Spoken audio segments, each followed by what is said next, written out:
Eu preciso primeiro dizer a você do grande desafio que é viver com Deus. Porque, segundo a Bíblia, as dificuldades, elas podem ser muito maiores do que algumas pessoas esperam. Por quê? Porque a Bíblia diz que Deus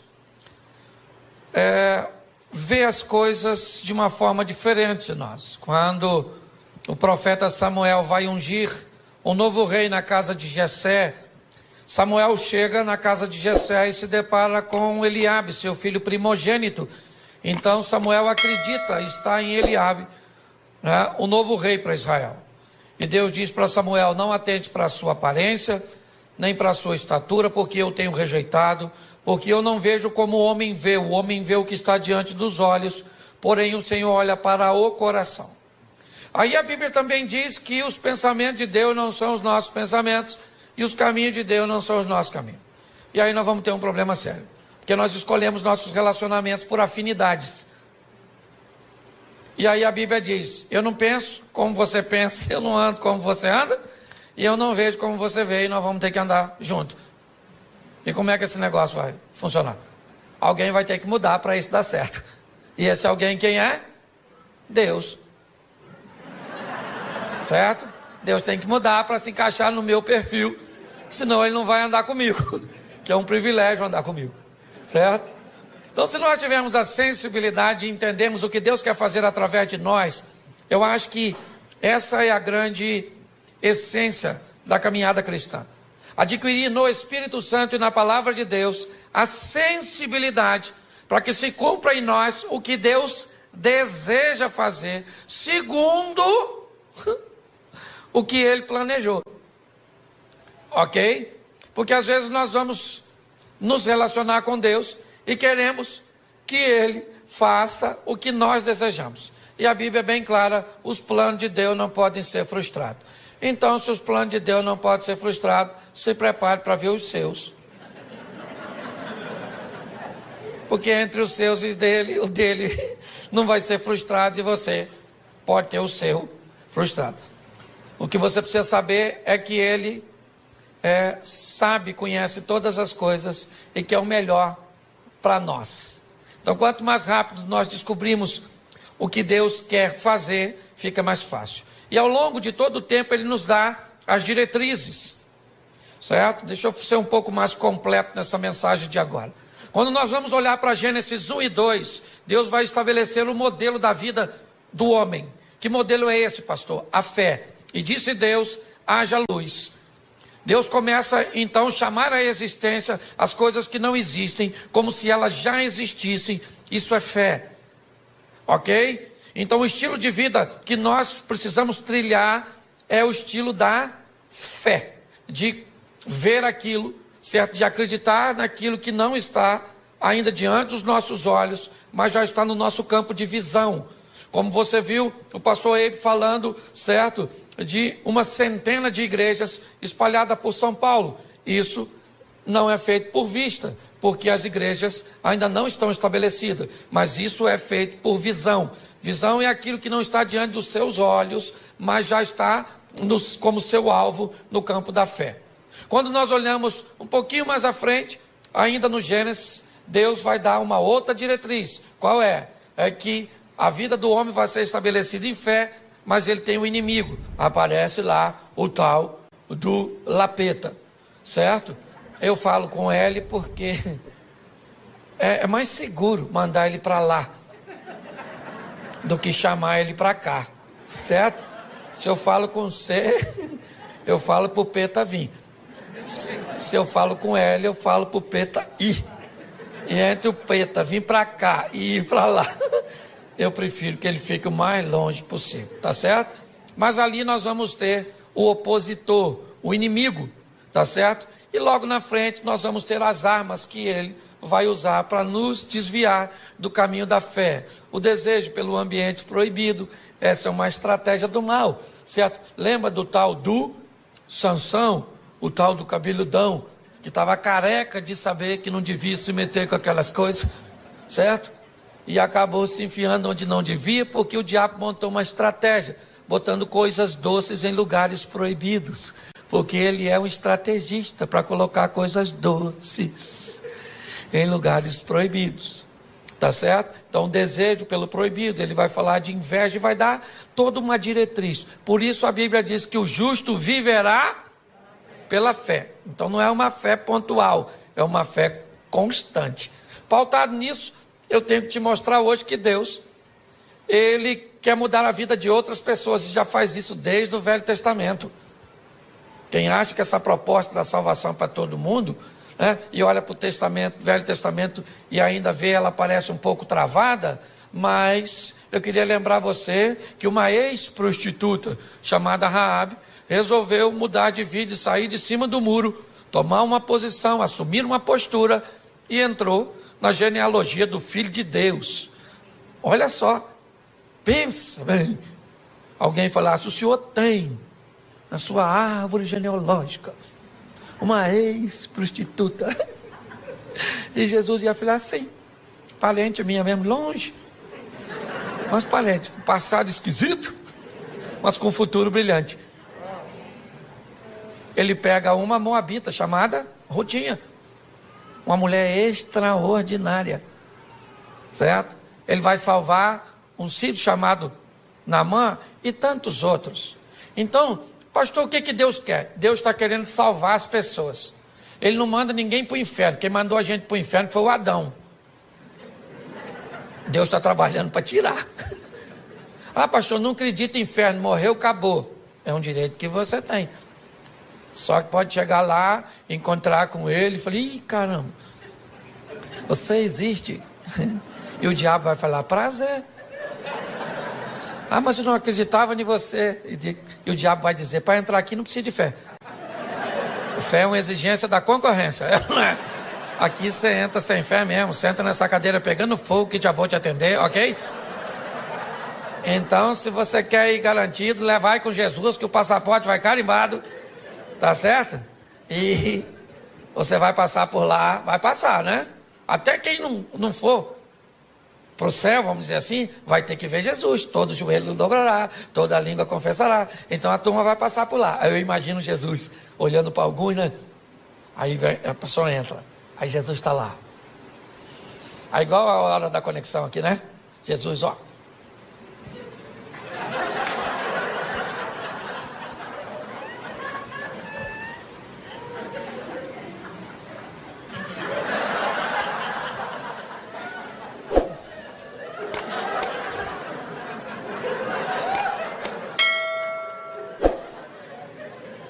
Você está rindo, mas é sério.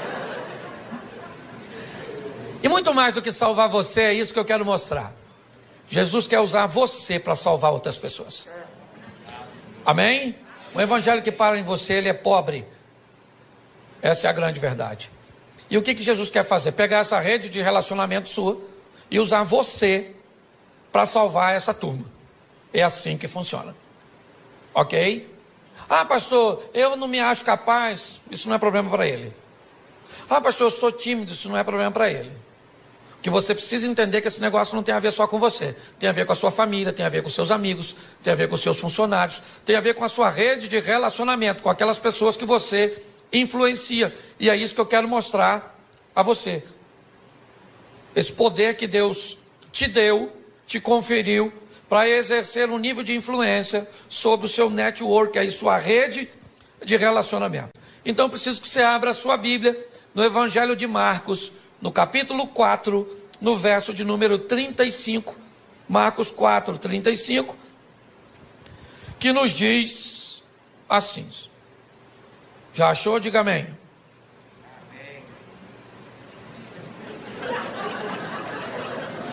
Vocês estão rindo de quê? É só para achar. Diga amém quem já achou. Amém. Isso. Quem não achou é só ficar quietinho, que já ajuda pra caramba. Verso 35. E naquele dia, sendo já tarde, disse-lhes: passemos para outra margem, ou para outra banda. E os discípulos, deixando a multidão, levaram consigo assim como estava no barco, mas havia também com ele outros barquinhos. levantou-se um grande temporal de vento, de maneira que as ondas subiam sobre o barco, e ele já quase se enchia, e ele estava deitado na popa do barco, sob uma almofada, despertaram dizendo: mestre, mestre, não se te dá que pereçamos? E ele despertando disse ao vento: cala-te, disse o mar, aquieta-te. O vento se aquietou e houve grande bonança. Ele disse: por que sois tão tímidos, ainda não tendes fé? E sentiram um grande temor, e diziam uns aos outros: mas quem é este que até o vento e o mar lhe obedece? Versículo 1 do capítulo 5. E chegaram na outra banda, na província dos Gadarenos, dos Gezerenos, não sei como é que está a sua tradução. Feche os seus olhos, não feche sua Bíblia. Senhor nosso Deus e Pai, continua falando conosco, e usa-me, ó Deus, como um canal de bênção, em nome de Jesus. Amém. Glória a Deus. Amém? Amém. Glória a Deus. Vamos dar uma olhadinha aqui, e é muito importante nós entendermos que se vamos lidar com Deus, temos que entender é que Ele que dita as regras do jogo. Ele pode ir a lugares, abordar pessoas, tomar decisões que contrariaria a nossa mente e as nossas escolhas. Ele entra em situações que ninguém entraria. Você olha para João capítulo 8, por exemplo, Jesus entra em cena num ambiente totalmente inóspito, onde ninguém entraria. Jesus entra para defender uma mulher adúltera. Lembra aquela mulher adúltera de João 8? Adúltera, apoiada pela lei de Moisés, que deveria ser apedrejada. Quem contrariasse a lei de Moisés seria acusado de blasfêmio e levaria uma pedrada também. E Jesus entra em defesa de uma dona que, cá convenhamos, nem merecia, porque ela sabia que se adulterasse, morria pedrada. Por que adulterou? Porque às vezes a gente sabe que tem coisa que vai levar a nossa vida para o buraco, mas às vezes o Satanás é tão astuto que nós fazemos aquilo que não deveria fazer. Agora a dona está lá seminua, indo para ser apedrejada fora da cidade, porque não podia tacar pedra dentro dos muros. No caminho alguém tem uma ideia genial de levar ela para bater um papo lá com Jesus, porque estava a fim de tacar a pedra em Jesus também. A cabeça deles é: vamos levar ela lá e vamos dizer: Jesus pode apedrejar ela? A lei do Moisés diz que pode. Se o senhor disser que não pode, a gente taca a pedra em você também. 2 coelhos com uma cajadada só. Ninguém ia se meter com a lei do Moisés, é com a dona, com a vida tão torta. O que eles não sabiam é quem era Jesus, o chefe dos crentes. Jesus está bem lá, ensinando a turminha, fazendo um discipulado. Quando de repente jogaram a dona seminu, falaram: aí Jesus, dona foi pega em flagrante. A lei nos mandou que taca a pedra nela, mas o senhor, o que o senhor fala? Jesus não falou nada. E aí o pessoal falou: fala Jesus, fala Jesus, fala Jesus. Aí ele levantou e falou assim: aí gente, fala uma coisa para tu.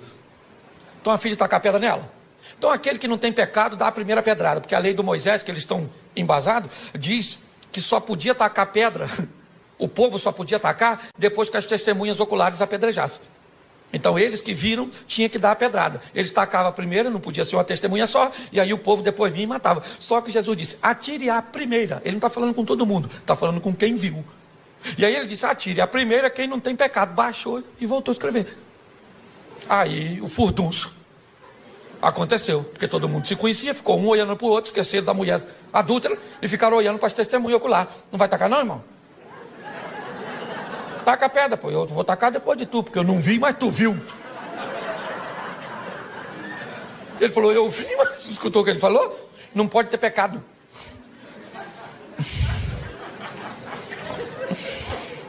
Nem sei o que eu vim dessa pedra aqui, nem sei. De repente taca, não taca, quem é que taca? Será que taca, não taca, taca, não taca? Alguém deve ter perguntado: quem teve a ideia de trazer essa mulher aqui? Vamos dar uma pedrada nele, porque eu ia tacar a pedra na dona e agora a pedra virou inútil. Todo mundo jogou a pedra fora, todo mundo. Olha só, Jesus entra para defender uma mulher que ninguém defenderia. Sabe o que a Bíblia está dizendo? Que ele é capaz de defender você de você mesmo. Você está entendendo? Que o seu erro não é uma fatalidade. Ele tem poder para recuperar você, para recuperar a sua história, para recuperar a sua reputação, para te colocar novamente no jogo da vida, para que você suba no palco e vá protagonizar suas próprias histórias. Não vai ganhar o Oscar principal, mas dá um de coadjuvante, já está bom demais. Todo mundo jogou a pedrinha fora, todo mundo. Ficou só Jesus e a mulher, até os discípulos. Jesus levantou, só estava ele e a mulher, e falou: ué, dona, onde estão os teus acusadores? Ninguém te condenou? Ela falou: ninguém, Jesus. Porque todo mundo tem pecado, Jesus, todo mundo tem. Jesus deve ter falado o quê? Todo mundo não. Todo mundo não, que tem alguém aqui que tem moral para apedrejar você. Moral para te apedrejar eu tenho. Eu só quero te dar mais uma chance. É isso aí. Glória a Deus. Então Deus está querendo usar você para mudar a história das pessoas que estão ao seu redor. O texto que lemos diz que já era tarde quando Jesus disse que quer ir para o lado leste do mar da Galileia. As 10 cidades pagãs estão lá.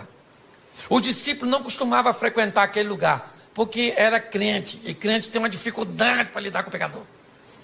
Se não seguir o modelo, se não tiver na caixinha, certo? Esse dia, minha esposa falou assim: Cláudio, a igreja está meio bagunçada. Eu falei: está bagunçada?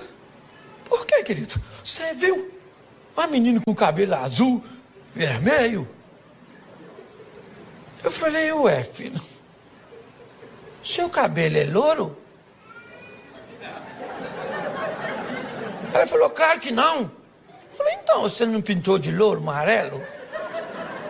Então de amarelo pode pintar, de azul. Aí ela ficou quieta, né? Jogou a pedra fora. Se não cumprir o protocolo, os crentes costumam se atrapalhar. Os discípulos não estão entendendo o que Jesus quer fazer no meio de pecador. O que ele quer fazer do outro lado? Já era tarde, já estava escurecendo, o discípulo já estava cansado. Marcos utiliza um advérbio de tempo, e sendo já tarde, Jesus falou: eu quero ir do outro lado. Fazer o quê? Quero ir. Mas o que é? Tem um pequeno grupo?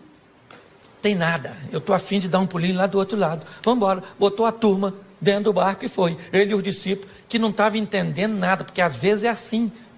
Você tem que entender que com Jesus, ou você obedece, ou você se lasca. Você quer ver? Tem 2 soldados. 2 soldados aqui em pé. De repente, um comandante diz assim: no chão! Aquele que obedece se joga no chão. Tem aquele outro que diz: no chão por quê? Está acontecendo alguma coisa. Já morreu, o tiro já bateu nele, já pegou. Tuf. Com Deus, querido, você obedece primeiro e pergunta depois. É assim que funciona. Botou todo mundo e falou assim: vamos para o outro lado, passemos para a outra margem. E ele foi dormir. Por quê? Porque ele já falou, o papel dele ele já fez. Gente, passemos. Vou deitar aqui, vocês passam e passemos, porque eu estou junto. Já falei: passemos, vocês trabalham e levam o barco e vão para o outro lado. E quem é que vem? Tempestade. Deixa eu falar uma coisa para tu que é crente. Pensa num troço com fartura na vida do crente. Tempestade. Pensa. Mal sai uma, já entra outra. Ela já vem assim em sequência. Pastor, que luta. Sabe, esse dia uma irmã dessas irmãs muito pentecostal assim mesmo, olhou para mim com aqueles olhos de raio-x. Me falei: nossa, o que vem aí? Aí lá vem ela na minha direção. Me olhou com aquele olhar que queria me botar medo. Falou: pastor Cláudio, o diabo está furioso com o senhor. Eu falei: irmã, bota medo de mim não, maluco. Está furioso com a senhora também, não vem de palhaçada não, na verdade.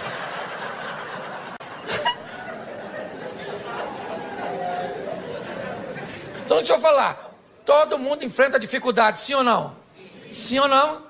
Então, querido, não tenha medo da tempestade não, deixa ela vir. Cristo disse assim, ó: eu venci, vocês vão vencer também. Então não tenha medo do que vai encontrar no percurso. Você tem que ter força para lutar. Para com essas palhaçadas de: acabou. Pastor, me desiludi com meu namorado, não quero mais saber de homem. O homem é tudo igual. A senhora nem conhece os homens tudo do mundo, já está falando que é tudo igual? Então a senhora está muito rodada, entendeu? Mas não, o que é? Um trauma faz com que pessoas interrompam a sua caminhada. Querida, a vida é dura para quem é mole.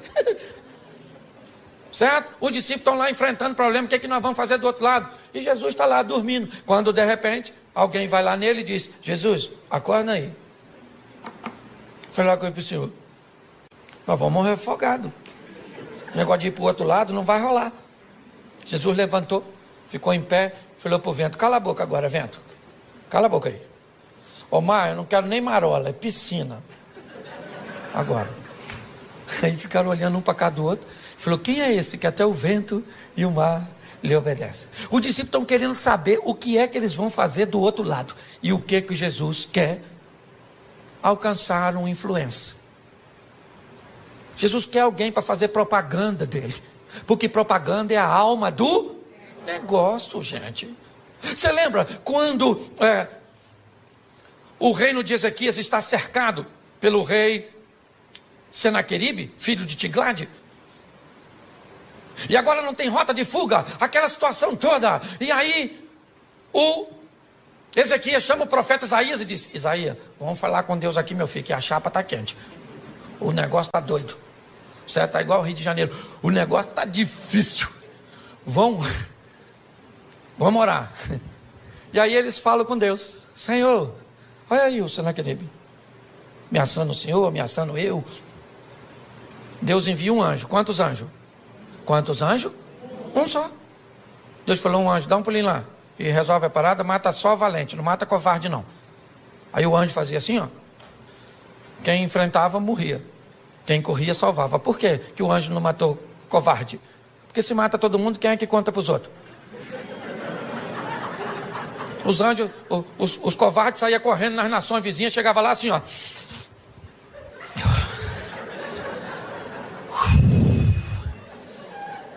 Aí Ezequias não tem dinheiro, não tem exército, mas tem um anjo lá, meu filho, exterminador do futuro. Um anjo, rapaz, o anjo mata tudo, irmão, mata tudo. E alguém deve ter falado: um anjo só?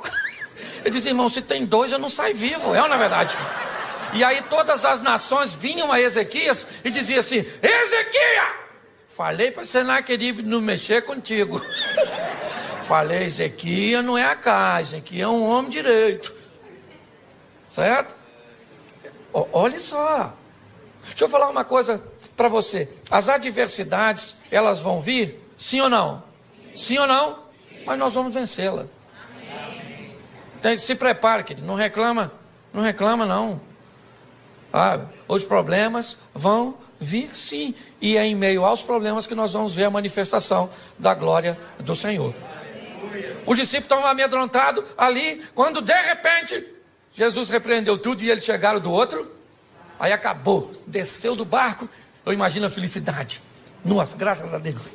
Quase que fundou, hein, Mateus? Você sabe nadar, Mateus? Você é cobrador de impostos? Nem sei. Quando eles estão ali, olha lá para frente, vem correndo na direção deles um cara todo machucado, pelado e gritando. Mal acabou uma tempestade, já vem um cara peladão. Eu imagino os discípulos falando: é difícil andar com Jesus, hein? É uma aventura atrás da outra. Nem do susto nos refizemos. E lá vem o cara gritando. Quem é o camarada? Um dos caras mais conhecidos, um influencer. Entendeu? Assim, quase um Felipe louco. Para não botar outro no sobrenome. Um influencer, um cara. Todo mundo sabia quem era o maluco. Por quê? Porque ele era famosérrimo. Por quê? Porque andava pelado, atacava os outros. Era esquisito. Você está entendendo? Ele era quase um youtuber da época. Um cara que todo mundo conhecia. E que tinha uma vida terrível. Que ninguém podia consertar. O que Jesus pensou? Se eu mudo a vida desse cara, eu mudo a vida do local onde esse cara está inserido. Você está entendendo? Deus te chamou para mudar a sua vida. Para quê? Para mudar a sua casa, para mudar seus amigos, para mudar seus negócios, para mudar as pessoas que estão ao seu redor. O mundo cujo qual você está inserido não será mais o mesmo depois que Jesus estiver em você. É assim que funciona. Se você entende isso, ah, minha casa, querido, sua casa não muda porque você vai para casa sozinho. Chega em casa, você com Jesus. Ó, hoje eu vou para cá com Jesus, acabou o culto. O Jesus vai comigo. Chega em casa, vai num canto. Falei, Senhor, chegamos aqui, ó. Ambiente inóspito. Os inimigos estão espalhados. Um está deitado ali no sofá, os outros estão dentro do quarto. Tem uma sogra morando lá nos fundos. Então está tudo dominado. E você vai lá dentro da sua casa, querido, e diz que agora aquele ambiente pertence ao Senhor dos Exércitos, que ali é morada dos anjos. Vai no travesseiro daqueles filhos seus, que você tem vontade de entregar eles para o Estado Islâmico. Os meninos rebeldes. Bota uma unção lá naquele travesseiro e profetiza que aquele menino pertence ao Senhor, que a vida dele vai mudar. Vai no travesseiro daquele marido da senhora. Só não sabe onde estava com a cabeça quando disse sim. E vai lá e diz, Senhor, é ruim, mas é meu, muda. Chega na sua empresa. Você, querido, o ambiente tem que mudar quando nós chegamos. Jesus está olhando e dizendo o que é. Eu vou mudar a vida de um camarada. Que camarada é esse? Um indivíduo que ninguém queria. Mas o que ele é? Ele é um influenciador. E quem é esse cara hoje? É você. Não estou te chamando de endemoniado, não. Ainda que ser endemoniado não é nem tão ruim. Por quê? Porque quando o cara tem demônio, nós expulsamos o demônio, o cara conserta. O ruim é quando o cara é ruim e não tem demônio. Pensa, Fábio, como é que nós expulsamos? Sai você de você mesmo. Pensa. O que fulano, o que ele está desse jeito? É demônio, então nós bota, sai demônio. Aí sai, o cara conserta, mas quando não tem demônio é o cara mesmo que é o... Você está rindo, mas é sério. O camarada está lá, todo mundo sabe quem ele é. E ele vem na direção de Jesus. O discípulo olhando e pensando, o que nós viemos fazer aqui? Nossa. Aí o cara chegou e falou, que tenho eu contigo, filho do Altíssimo, para você vir me perturbar. Jesus falou, como é que é seu nome, querido? Ele falou, meu nome é Legião, porque nós somos um montão. Jesus falou, não quero saber a quantidade, sai desse menino agora. Sai agora dele. Aí o demônio falou, a gente pode entrar nesses porquinhos que está assim, tinha 2.000 porquinhos dando um rolezinho. Aí Jesus falou, nos porquinhos pode, é só sair dele. Aí os demônios saíram e entraram nos porquinhos e jogaram os porquinhos do precipício. Os porquinhos morreram tudo. Aí quem chegou na cena? Quem cuidava dos porquinhos. E falou, vocês viram uns porquinhos que estavam por aí aqui assim? Tinha uns porquinhos aqui agora. Alguém falou assim, ó.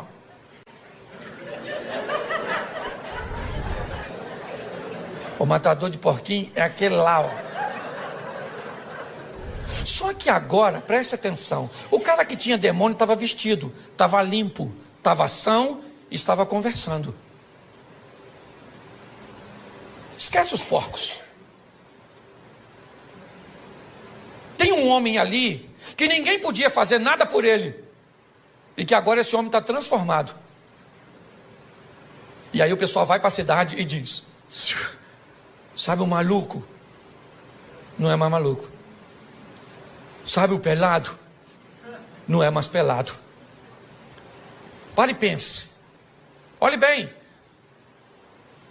A notícia chegou lá que tinha um camarada com a vida totalmente contrária, que ninguém nunca pôde fazer nada por ele. E esse indivíduo era conhecido. As pessoas, quando o viam passar na rua, sabiam quem ele era. As pessoas sabiam que ele era uma ameaça para a sociedade. As pessoas sabiam que ninguém queria se relacionar com ele. Ele era um vivo, vivendo com mortos, pois ele morava nos sepulcros. Ele se feria, ele gritava, ele atacava pessoas. Ele era basicamente um irrecuperável. E de repente Jesus chega naquela região onde não tinha um crente, onde nenhum de seus discípulos tinham condições de desempenhar uma função de sucesso. E Jesus enfrenta uma tempestade, a incredulidade dos discípulos, a hostilidade do povo daquela região, simplesmente para ter um encontro com um homem.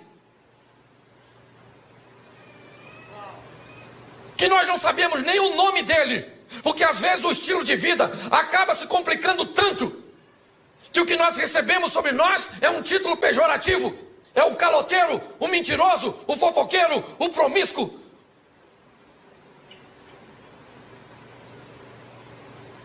Quando olhamos para esse ambiente, não dá para entender o que Jesus está querendo com aquele homem, que ninguém daria nada por ele. Agora aquele homem está limpo, sentado conversando com Jesus. E Jesus então diz: eu vou embora daqui. Eles não me querem. Aliás, eles não querem nem a mim e nenhum dos meus discípulos. Eu sou rejeitado aqui. E Jesus então vai sair daquele ambiente. Quando ele vai sair, o homem diz assim: eu gostaria de ir com o Senhor, Jesus. E Jesus disse: não, comigo você não vai.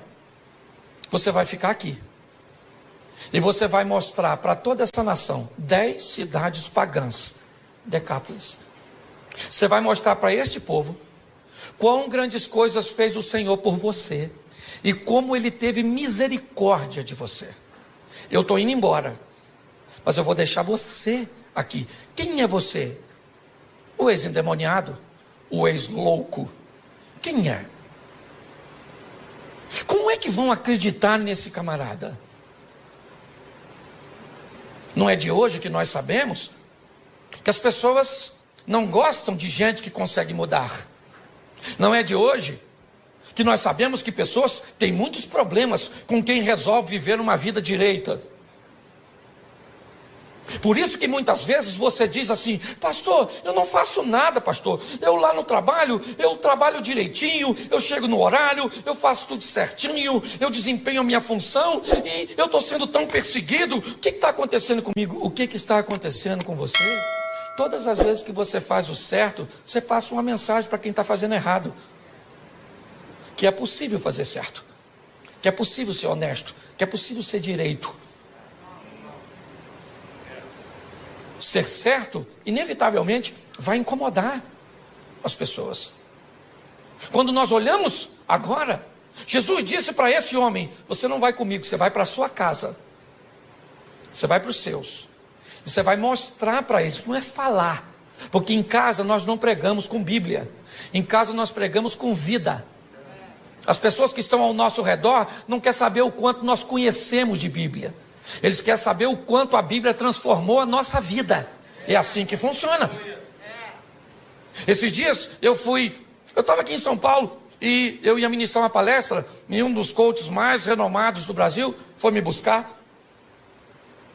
E aí no carro, ele e a esposa, ele me olhou e me disse assim: pastor Cláudio, se o senhor tivesse um conselho para me dar, qual o senhor me daria? Eu olhei para ele e para a esposa e disse: que essa sua mulher seja sempre a sua maior fã. Enquanto ela for a sua maior fã, você é um homem bem sucedido. Mas quando ela não acreditar mais em você, você vai se tornar uma fraude. Porque a nossa família é a nossa primeira congregação. É a nossa casa. Eles têm até, porque preste atenção, se ele mudou de vida, todo mundo sabe que ele é um ex. E esse é o problema. Quando você é alguém que viveu uma vida ruim lá atrás e agora tem uma nova conduta, sabe o que as pessoas falam? Fica de olho nele. Fica de olho. Já, já. Pau que nasce torto, nunca se endireita. Mas se você sempre foi gente boa e um dia falhou, sabe o que as pessoas falam? Nunca confiei. Tinha alguma coisinha. Credibilidade. Jesus mudou a vida deste homem, é verdade. Ele estava nu e agora está vestido. Ele era um louco e agora está são. Ele era um perigo à sociedade e agora está oferecendo perigo para as estruturas do inferno, porque ele chega naquele local com o poder de Deus. Mas quem é que vai dar crédito para ele? Quando você vai começar uma nova vida, aprenda que um período vai ter que ser gasto com um descrédito de gente que não vai acreditar que você mudou, porque você tem passado, e nós não podemos mudar o passado de ninguém. Isso aqui não tem a ver contigo, Xavier. O que nós podemos é influenciar futuro. Amém? Quando o Eliseu manda a viúva pedir vasos emprestados, não interessa o que tinha no vaso. É vaso vazio. Se tinha cachaça, se tinha homossexualidade, se tinha violência, não interessa o que tinha. O que interessa é o que vai ter agora. Entendeu? Esvazia o vaso e deixa que eu enche, eu coloco unção, e agora ele vai ter uma nova finalidade, vai ser cheio de mim e não do mal que estava antes. Então Jesus olha para esse indivíduo e vai devolver a ele. Quem aqui jogou bola de gude quando era aquelas bolinhas de gude? Nossa, legal. Você lembra quando você perdia tudo? O que você tinha que fazer? Sair da brincadeira, não era? Mas aí você tinha um amigo que te emprestava umas 3 bolinhas. E com essas 3, você voltava para o jogo. Jesus está dizendo para você hoje: você jogou seu crédito fora, sua credibilidade no seu casamento, para com seus pais, para com seus filhos, para com o comércio, para com a vida cristã, você jogou fora. Mas hoje eu vou devolver você ao jogo. Eu vou colocar crédito para que você possa ingressar novamente e mudar seu futuro. Você está conseguindo entender? Nós precisamos entender isso. E a maturidade. Esse homem, ele vai reconstruir a sua credibilidade. Imagine ele chegando em casa, depois que encontrou com Jesus, e o pessoal falando: olha ele aí, quem é? Nossa, confusão. E ele chega em casa, pensa: vestido, gente, tão bonitinho. E ele falando: bom dia, família. E o pessoal olha mesmo, grita de novo, arranca a roupa. Porque depois da credibilidade, o próximo passo, sabe qual é? A desconfiança. O pessoal fica olhando para a gente desconfiado, não fica? Mudou mesmo, mudou mesmo, mudou mesmo. Mudou nada. Quer tomar um negocinho, não? Hã? Hein? Mudou nada, mudou nada. Isso aí é fogo de palha. Já está na vida antiga. Pois é, querido. É um grande desafio ter que lidar com essas situações, com desconfiança. Desconfiança. É assim.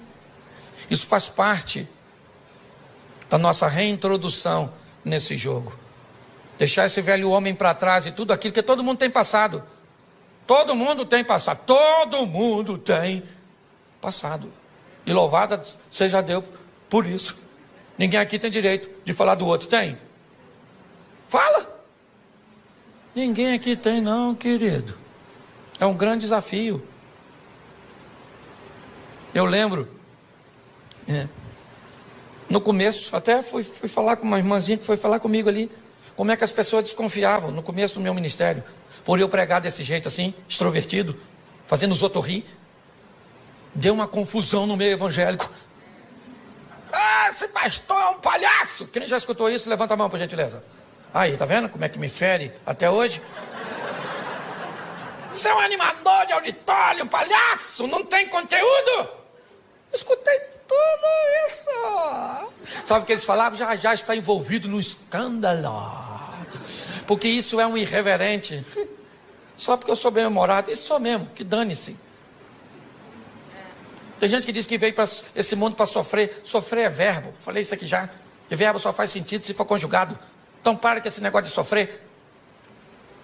Se conjugar o verbo, pelo menos não conjuga na primeira pessoa. Na segunda pode. Eu não sofro, mas tu sofre. Nós não sofremos, vós sofreis, eles só. Aprenda uma coisa: se você não precisa da aprovação de algumas pessoas, por que vai se importar com a crítica delas? Você tem que saber quem você é. Estão querendo roubar a sua identidade, é isso? Causando caos na sua mente. Quando eu olho para esse texto, o que eu vejo? Eu vejo a desconfiança, sim, porque ela existe para todos nós que estamos reconstruindo a nossa credibilidade. E depois disso que vem a consistência. Quanto tempo isso dura? Eu já estou 29 anos no caminho do Senhor. Você nunca viu meu nome envolvido em escândalo. Eu tive um problema uma vez, que eu falei uma besteira, mas pedi desculpa. Também não sou perfeito. Certo? Mas eu não tenho. O pessoal ficava esperando o dia que eu fosse cair, mas nada. Meu pai casou 8 vezes, eu casei uma só. E vou com a minha mulher até o fim, em nome de Jesus. Ou na alça ou no caixão. De preferência eu quero ir na alça, para ela não sofrer com o meu falecimento.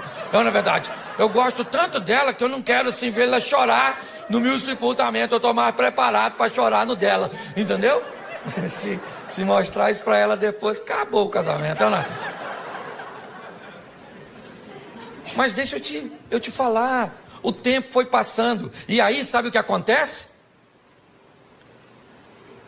A reputação vai se consolidando.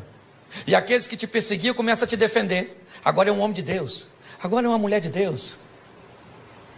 É assim que funciona. Aqueles que te perseguiam às vezes no trabalho, agora chega perto de você e diz assim: como é que está aquela igreja lá que você frequenta? Como é que é o nome? Aí você fala. Aí ele diz assim: quando são as reuniões lá? Aí você diz, aí ele vem no cantinho assim e diz: leva o nome da minha família aqui, escondidinho assim para ninguém ver. O que é isso? Isso é Deus consolidando e mostrando que aquilo que Ele fez na tua vida está mudando a vida das pessoas que estão ao seu redor. O evangelho verdadeiro, ele não muda só a nossa vida, ele muda a vida da nossa casa. As pessoas têm que querer ver, porque aquilo que ele faz em você instiga.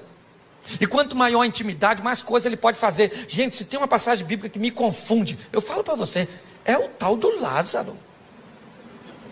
Olha, quanto maior o relacionamento, pastor, mais coisa, mais difícil Deus pede dos crentes. Porque presta atenção, o Lázaro está doente, Jesus não vai. O Lázaro está morrendo, Jesus não vai. O Lázaro morre, Jesus não vai. 4 dias depois, Jesus chega lá, atrasadérrimo, em Betânia. Chegou dando um rolezinho, a Marta já veio: olha, se o senhor tivesse aqui, meu irmão não teria morrido. Jesus falou: Martinha, vai lá e chama Maria para vir aqui, que eu estou querendo conversar com você. Aí Marta foi lá e falou: ó, para Maria, vamos lá que Jesus está te chamando. Aí veio a Maria com a mesma ladainha: ah, se o senhor tivesse aqui, meu irmão não teria morrido. Jesus deve ter falado: querido, até para tu falar tu é retardatária, isso tua irmã já falou, fica quietinha. Maria, vamos lá dar uma olhada no Lázaro. Pô, gente, sabe o que Jesus falou para o ladrão da cruz? No dia que o ladrão morreu? Ainda hoje estarás comigo no paraíso. Se Lázaro com 4 dias de morto está onde? No paraíso, maneirão lá, feliz da vida. De repente escuta uma voz: Lázaro. Lázaro deve ter falado: não, ele não vai me chamar de volta. Não, isso não é coisa que pede.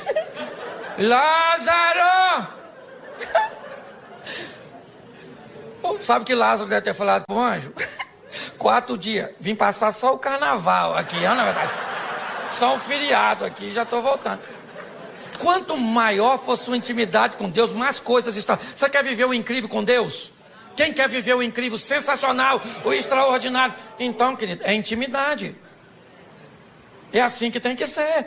Esse cara está vivendo o incrível.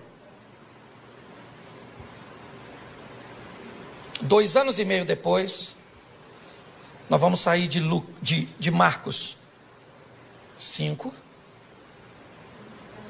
e vamos para Marcos 7, versículo 50, por aí, finalzinho do Marcos 7.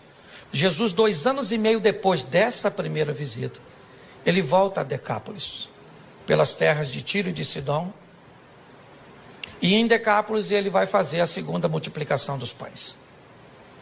Quando Jesus chega em Decápolis,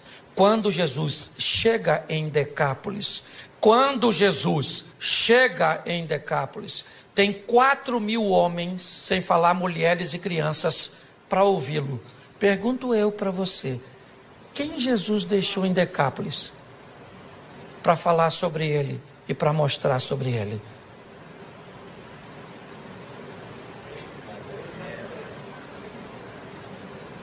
Você consegue entender? Quem era Gadareno? Gadareno era um camarada que poderia ser usado por Jesus para mudar as pessoas que estavam ao seu redor. Cada um de nós temos o nosso grupo de influência. Se ele é grande, se ele é pequeno, Isso não é o que está em questão. O que está em questão é que o ambiente que eu estou inserido, ele vai mudar. Por quê? Porque o Evangelho está em mim. E o Evangelho, ele traz mudança, ele traz transformação. É assim que funciona. Na vida eu preciso definir se eu sou termômetro ou se eu sou termostato. Um termômetro é um aparelho usado apenas para medir a temperatura do ambiente. Um termostato é um aparelho que diz a que temperatura o ambiente fica depois que ele chega. É muito importante nós entendermos isso. Nós estamos inseridos na nossa rede de relacionamento, eu tenho a minha, você tem a sua, e provavelmente eu não sou capaz de transformar a sua, porque essa não é a minha função, essa é a sua função. O que precisamos é permitir que esse Evangelho mude a nossa vida, mude a nossa história, porque o povo já está farto de palavras. O que o povo quer ver é mudanças. Você sabe que um dos maiores inimigos da expansão do Evangelho é o mau testemunho de algumas pessoas que se dizem andar com Jesus? Nós precisamos sair daqui hoje. Esse é o meu propósito de vir aqui. Foi isso que Deus colocou no meu coração.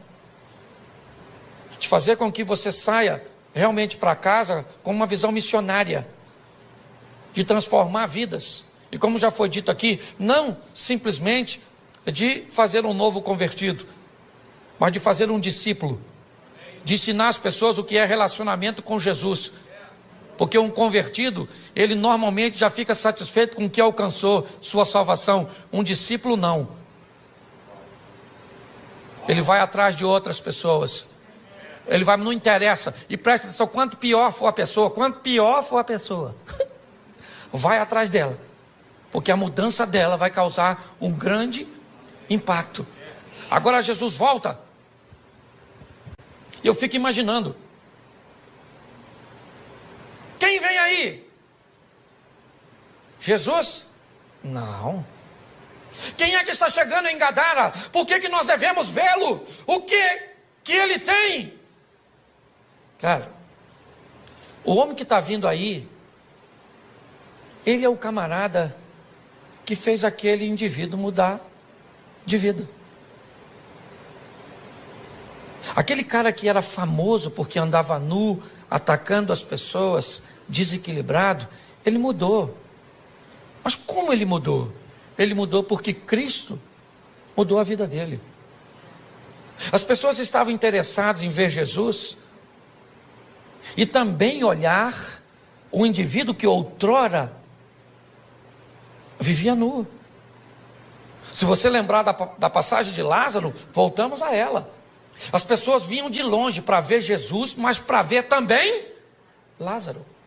E muitos queriam matar Lázaro de novo, porque as pessoas estavam acreditando em Jesus por causa de Lázaro.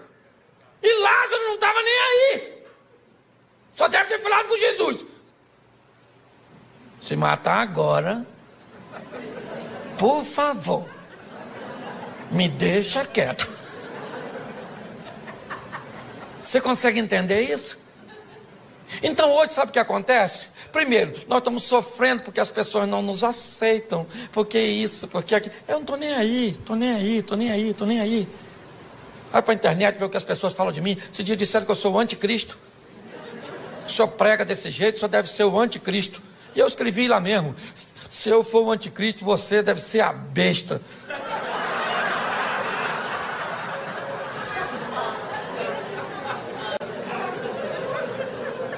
Você está rindo? Por quê? Porque o último estágio dessa história, sabe qual é? A inveja dos imutáveis. Quem não muda de vida, quem não vence. Aí tem que ficar dizendo. Aí olha para você que emagreceu 30 quilos. Nossa, emagreceu, hein? Mas acabou também. Tá velha, tá bagunçada. Porque tem gente que não gosta de ver as coisas acontecerem na sua vida. Aí você tem que decidir. Você está querendo viver para impressionar os outros? Ou você está querendo viver para agradar a Deus? Eu não estou nem aí. Se tem uma palavra que eu uso muito, me permita aqui, pastorzão. É o dane-se. Dane-se. Não. Por quê? Porque nós temos que aprender uma coisa preciosa. Nosso propósito é viver o que Deus tem para nós. Se as pessoas vão entender ou não.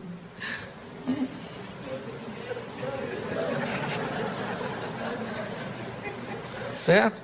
Nós vamos viver. Então pare de ficar abatido.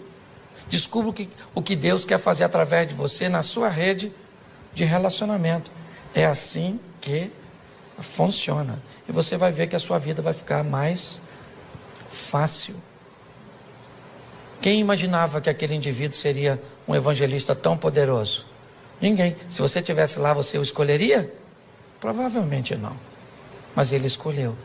E muito mais do que ter escolhido aquele homem, ele escolheu a mim e a você, acreditando que nós também podemos mudar o ambiente cujo qual nós estamos inseridos. Sai daqui hoje, leve Jesus para sua casa, para sua família. Leve mesmo, mas fala para o mundo espiritual. Chega dentro de casa e diz: Jesus está aqui. Chega na empresa, chega para o seu casamento, chega para os seus filhos. É assim que funciona. E o ambiente vai mudando. Posso ouvir um amém? Amém. Você pode ficar de pé? Fecha seus olhos. Pode fechar que ninguém vai pegar nada seu não. Só porque eu sou carioca e flamenguista, né? Saudações. Fecha seus olhos, fecha aí. Isso. Feche seus olhos. Senhor nosso Deus, muito obrigado pela oportunidade que o Senhor nos tem dado de acreditar em nós, de olhar num ambiente onde muitas pessoas não dariam nada para o nosso futuro.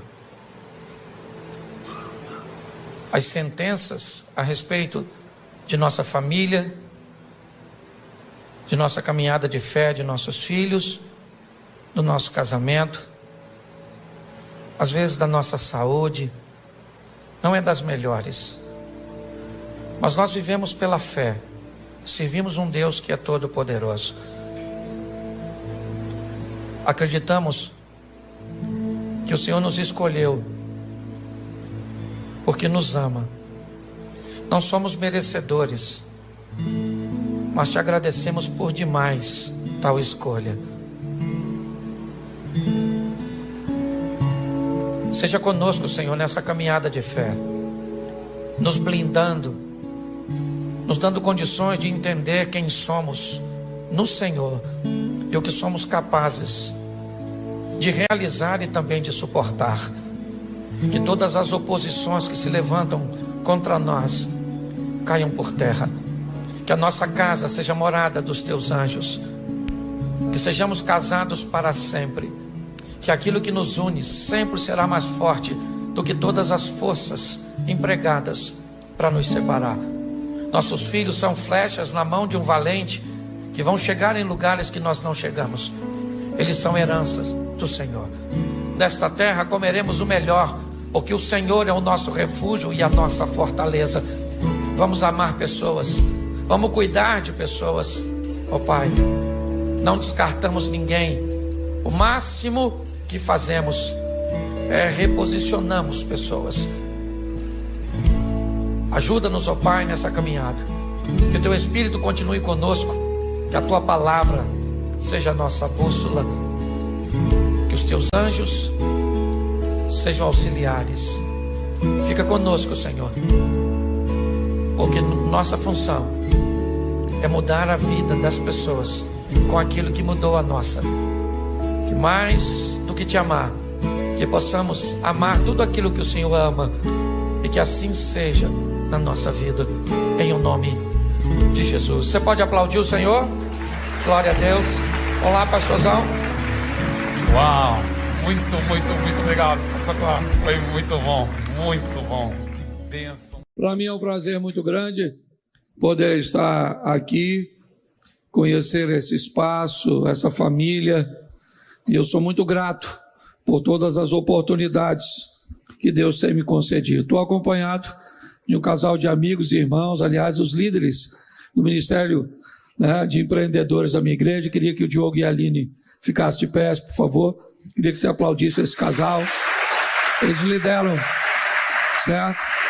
Isso, pode sentar. E também, né, um dos mais novos empreendedores da minha casa, meu filho Felipe, certo? Fica de pé aí esse garotão, tá certo? Isso, pode sentar, filho. Bom, gente, eu quero fazer uma reflexão com vocês. Eu também sou pastor, apesar das vezes não parecer, certo? Tem gente que acha estranho, mas às vezes eu também acho. Dependendo do que eu falo, eu nem sei se eu vou para o céu, pastor.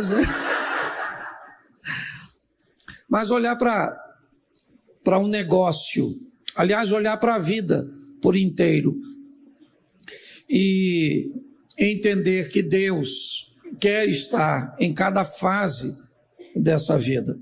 E mais do que isso, fazendo com que nós consigamos extrair de cada fase o necessário e o suficiente para irmos para a próxima, porque é assim que a vida ela nos expõe. Há fases.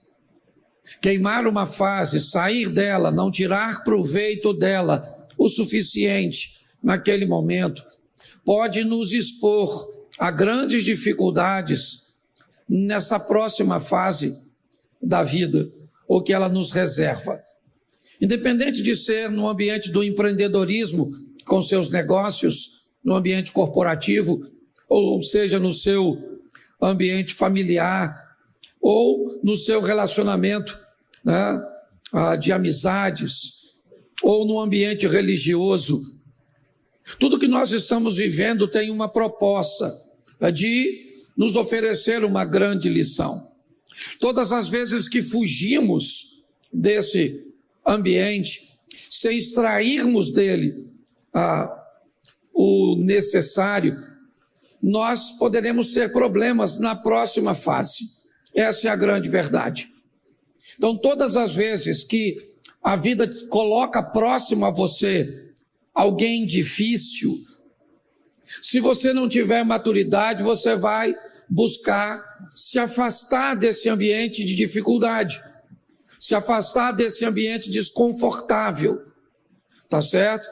Isso pode ser para você um grande alívio, mas também um grande prejuízo, porque normalmente esse ambiente desafiador, cujo qual você foi exposto, tem o propósito de fazer com que você cresça em alguma área, que você se desenvolva com aquela pessoa, ou com o problema que aquela pessoa veio causar a você.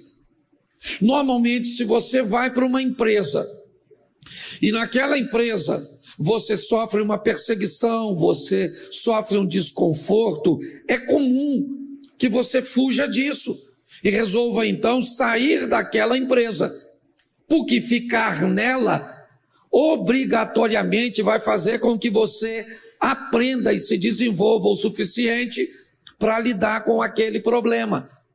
Se você foge, você sofre o alívio momentâneo, mas perde a oportunidade de subir de nível, de aprender a lidar com aquele processo que a vida te expôs. É sempre assim. Talvez por isso o casamento seja um ambiente de maior ensino da vida de um ser humano, porque a proposta é que você não tenha para onde fugir, certo? Se você arruma uma amizade e ela te causa problema, o que você faz? Você acaba com ela. Se você vai para um ambiente de trabalho que ele te causa desconforto, você muda de emprego. Mas e se você casa? Tem que esperar o outro morrer para mudar, e vai demorar, né? Tá certo? Então, eu vou mostrar a você uma história bíblica muito simples, que eu quero fazer algumas aplicações para que você entenda que o que o mundo está esperando para dar remuneração, para dar prestígio, para dar visibilidade. São pessoas aptas para resolverem problemas e não para criarem e nem para fugirem. Certo?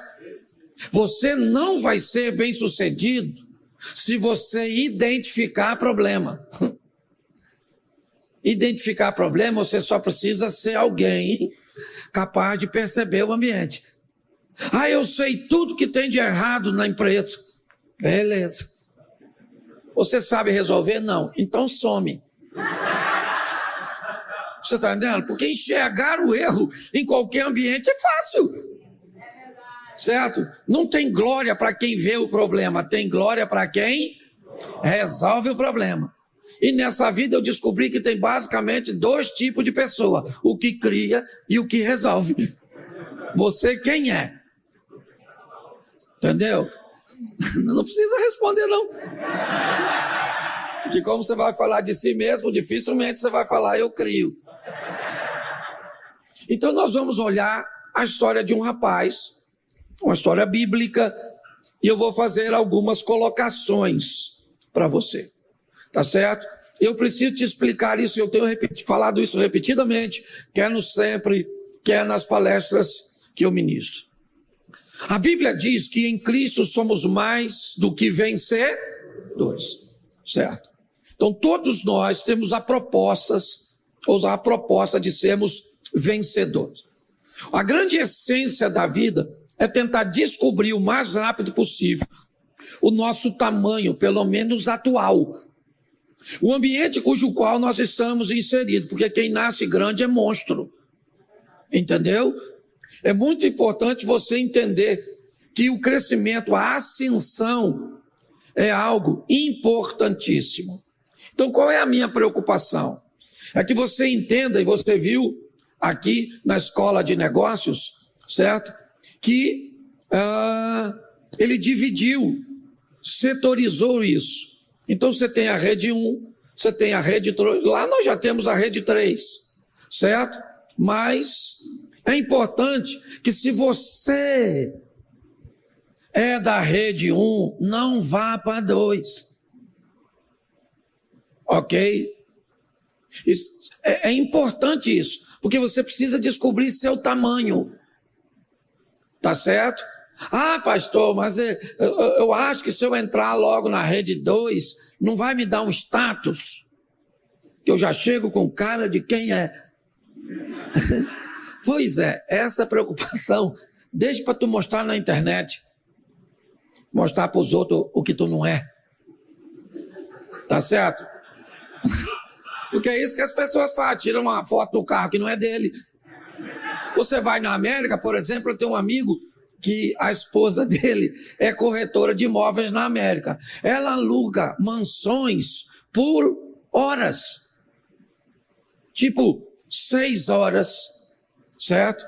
Ela aloca uma mansão para um camarada que quer se apresentar para a internet. Então, durante aquelas 6 horas, ele leva uma equipe de filmagem, diversas roupas, e grava vídeo no quarto, na piscina, na cozinha, na garagem, de uma casa que não é dele, só para mostrar para os outros, certo? Porque ele está querendo se vender. Aqui o propósito não é esse. Aqui o propósito é você encarar a sua realidade para alcançar seu ideal. É só isso. Você não está aqui para maquiar a sua realidade. Você está aqui para se expor a ela, se capacitar, trabalhar, romper. Hoje é sua realidade. Quando eu comecei meu ministério, eu tinha um Corsa, um Corsinha, hatch. Se apaixonou por reboque em algum momento. Ele não podia ver um reboque, ele parava. Tá certo? Eu já cheguei, ele parou, o reboque veio, rebocou, levou para a oficina. Assim que ele desceu, que o mecânico virou, ele pegou. E aí o mecânico falou, o que ele tinha? Ou tem. Eu falei, vão de andar de reboque, só pode ser isso. Então, às vezes eu ia em alguma igreja, eu tinha vergonha dele. Os caras paravam, o pastor com o carrão dele, e eu com aquele, né? Eu parava longe. Mas um dia sobrou muito DVD, um cara foi me ajudar a levar. E ele, eu acho que já estava chateado, porque estava pesado, e estava longe. E quando ele perguntou, o senhor não tem vergonha de andar num carro desse? Eu falei, cara, a prova que eu tenho vergonha é que eu parei longe. E eu falei para ele, você acha que isso é meu ideal? Isso é a minha realidade. Enquanto eu não alcanço minha realidade, ou enquanto eu não alcanço meu ideal, eu trabalho a minha realidade. Então você não tem vergonha. Aliás, a sua realidade hoje pode ser sua ferramenta de trabalho amanhã, ao contar tudo aquilo que você venceu. É assim que funciona. Então, o lugar aqui é de encarar a realidade. Então, eu dou esse exemplo que eu gosto muito, por quê? Porque hoje todo mundo quer fazer um curso, hoje todo mundo quer participar de uma escola, e quando você vai escolher um ambiente, certo? É muito importante que você entenda, primeiro, são duas coisas importantes. Se o conteúdo que você vai receber é bom, tá certo? Porque tem gente que cria uma imagem tão boa para vender um troço que nem... Você já deve ter feito curso disso. E de uma palestra que o cara não acrescentou nada no seu saber, ainda botou dúvida naquilo que você já sabia. Você vai para aprender e volta lesado. Você descobriu que você tinha condições de ser o palestrante. Mas você há de convir comigo também que para mente vazia, nenhum conteúdo é muita coisa. Então você tem que selecionar. E segundo, que também é muito importante, é se você consegue identificar que ao receber o conteúdo, você é capaz de colocá-lo em uso. Porque tem gente que recebe conteúdo bom, não põe de forma ativada na sua vida ou nos seus negócios, depois vai falar mal do curso que fez. Então, por favor, dê uma olhada nisso. Tá certo? Entendido isso, seria mais ou menos como você descobrisse que você faz parte do mundo dos felinos. Vamos pegar um gato, né, a família dos gatos. O gato de casa, ele é um felino, sim ou não? Um felino de pequeno? Isso. A jaguatirica é um felino de médio, e o leão é um felino de... E todos são felinos, sim ou não? O gato, bem alimentado, hábil para pegar uns ratos, ele é um gato vencedor, sim ou não? Uma jaguatirica que pega um coelho, um lagarto, ela é uma jaguatirica bem sucedida, sim ou não? E o leão que mata uma girafa, um elefante, ele é bem sucedido, sim ou não? Então aprenda uma coisa, todas as vezes que você vai num ambiente de treinamento, o que eles colocam na tribuna para falar é leão. É o cara do milhão, do bilhão, o cara com as histórias, certo? Então, se tu tá escutando, tenha sabedoria, porque às vezes o leão não tem. Ele teve sabedoria para vencer, mas ele não sabe identificar gato, jaguatirica e leão. Então, na tribuna, ele quer fazer o pitch de venda, ele quer vender a informação dele, então ele chama todo mundo de leão, inclusive os gatos. E os gatos, se não souber que é gato, ele pensa que é leão. Aí o leão fala pro gato, ruge, aí o gato, miau! Você tá entendendo? O gato fica encorajado. Aí ele compra uma mentoria que não pode pagar, ele sai mais enrolado do que entrou, porque foi na conversa do leão. Entendeu? Então, você tem que descobrir, porque o leão vai falar assim, pula nas costas do búfalo, leão. E tu é gato, pula nas costas do leão, gato. Ou do búfalo, gato, que você vai ver o que vai acontecer com você. Então descubra, e não tenha vergonha dele não. Tá certo? Não tenha vergonha. Você seja habilidoso para ter a consciência de quem você é hoje. mas você sabe que em você tem um potencial muito maior e você sabe onde você quer chegar. Certo? E se você vai seguir esses princípios que nós ensinamos, você não precisa puxar o tapete de ninguém. E não precisa tentar impedir de ninguém crescer, porque todas as vezes que alguém segura alguém embaixo, ele também se abaixa para manter o outro. Ele também não cresce. Tá certo? Então eu vou te dar um texto bíblico. Isaac cresceu e prosperou onde os outros morriam, porque Deus era com ele. Certo? Se Deus for com você, a maior crise que você enfrentar pode ser o ambiente que você mais cresça e prospere. Então é só isso. Eu não sei para onde a vida vai te levar. Eu só sei que para onde ela te levar, leve Deus como seu companheiro de viagem. Tá bom? Tá certo? Então vamos lá. Você tem Bíblia?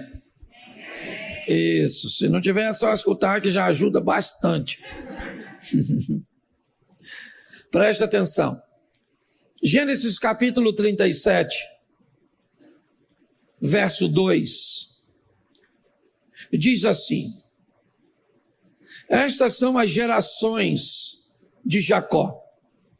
Sendo José de 17 anos, apacentava as ovelhas com seus irmãos.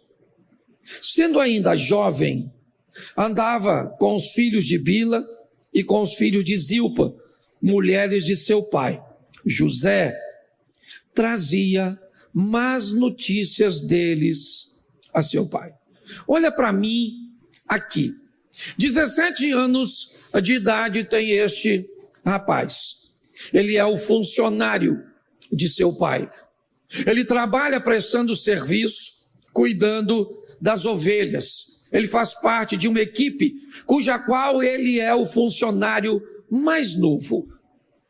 José é o filho caçula de Jacó no presente momento. O padrão que ele vai obter de prestação de serviço, certo? De qualidade de trabalho, de postura, são todos configurados e estabelecidos pelos seus irmãos. Ele é o mais novo, ele vai aprender tudo com seus irmãos. É verdade. Mas o texto encerra dizendo que a referência cujo qual ele tinha perto de si não era positiva. O comportamento dos irmãos de José, o estilo e a vida que eles levavam não eram condizentes com a história e aquilo que o patrão, o pai Jacó, o chefe, trazia para eles. O texto diz que José chega em casa e conta para o pai como os irmãos se comportam. Vai narrar ao pai que os irmãos não procedem, né, segundo os padrões que o pai determinou. Eu não sei que tipo de comportamento eles esboçavam lá. A Bíblia não é clara. Eu só quero que você entenda que ele é um funcionário novo. Ele é alguém chegando num ambiente onde os exemplos não são bons. É só isso que eu quero que você entenda. Certo? Porque o tempo inteiro, nós que estamos em busca de conhecimento, de aperfeiçoamento, de expandir, de ascender, e de todas as coisas que nos elevem para o próximo nível, sempre teremos próximos de nós exemplos, alguns positivos, sadios e benéficos, outros nem tanto. Nós somos capazes de capturar isso, de perceber tudo isso, mas vai chegar um momento que a vida de José não depende de Rubens, Simeão, Levi, Judá e nenhum de seus irmãos. Aliás, a vida dele não vai depender mais de seu pai Jacó. A vida dele não vai depender de sua mãe, Raquel. Vai chegar um momento em que ele vai fazer seu voo solo. É quando a vida, porque é uma das fases da vida, a fase da independência. Aquele momento em que a vida chama você para cuidar de você mesmo. Certo? É onde a responsabilidade precisa ir para a sua mão. Ela precisa ir. Isso é sadio. José vai viver isso, mas ele só vive isso de uma forma benéfica, porque ele conseguiu tirar proveito de tudo aquilo que ele viveu. Por todos os lugares que José passou, José recebeu lições da vida que ele vai colocando em prática nas próximas fases. Algumas lições fará com que ele tenha habilidade para lidar com recursos financeiros. Algumas lições fará com que ele aprenda a lidar com distrações trazidas para roubar a realização de seus sonhos. Algumas ocasiões farão com que ele se torne imune às decepções e expectativas não correspondidas por pessoas cujas quais deveriam protegê-los. Ao longo da nossa vida, nós que somos empreendedores, obrigatoriamente nós vamos ter que lidar com gente e pessoas são desafiadoras. Vamos encontrar inúmeras pessoas com características diferentes. Precisaremos delinear quem são, as pessoas de nossa agenda, quem são as pessoas de nosso destino.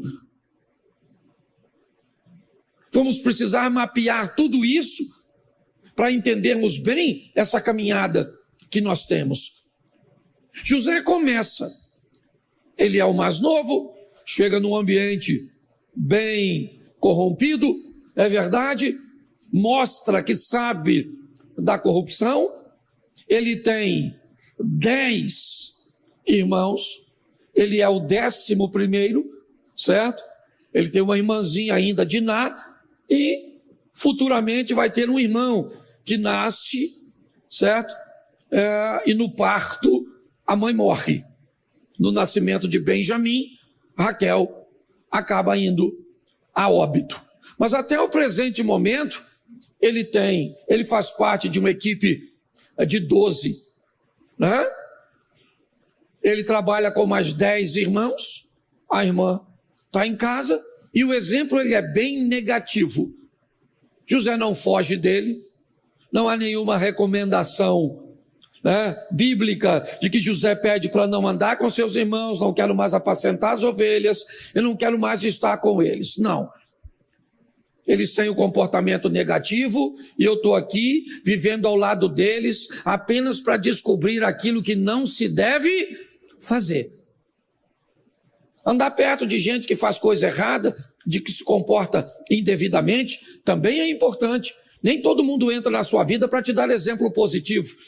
Tem muita gente que entra na sua vida para te mostrar um modelo cujo qual você não deve seguir. José sobrevive a isso. Ao sobreviver a isso, ele começa a arrumar um problema sério para ele. Por quê? Porque José começa a ter umas visões de seu futuro.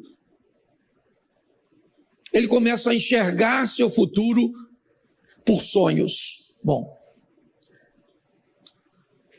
uma das características que faz da pessoa um empreendedor é conseguir se enxergar num lugar que ainda não está. Certo? Quando você vê alguém que tem essa veia empreendedora, você conversa com ele hoje, ele já vê o carro que vai andar, a casa que vai morar, onde vai viajar, ele já fala uns troços daqui a 10, 15 anos, porque ele não olha só para hoje. Ele pode até não ter compromisso com isso. Tá certo? Isso aí é outra coisa. Certo? Mas ele já começa a se ver. E o mais legal, o empreendedor gosta de estar com o empreendedor. Por quê? Porque quando você fala para uma pessoa que não é empreendedora, rapaz, vou montar um negócio, você vai ver, eu vou ganhar um dinheirão, daqui um dia eu vou estar arrebentando. O outro fala assim,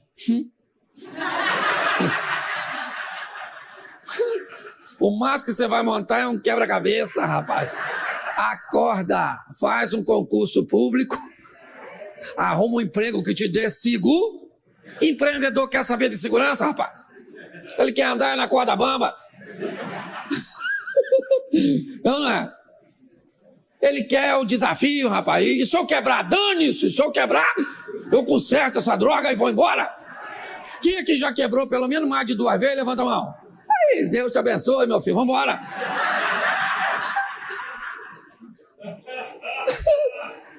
Entendeu? O empreendedor, ele não tem medo de quebrar, ele tem medo de não viver as aventuras.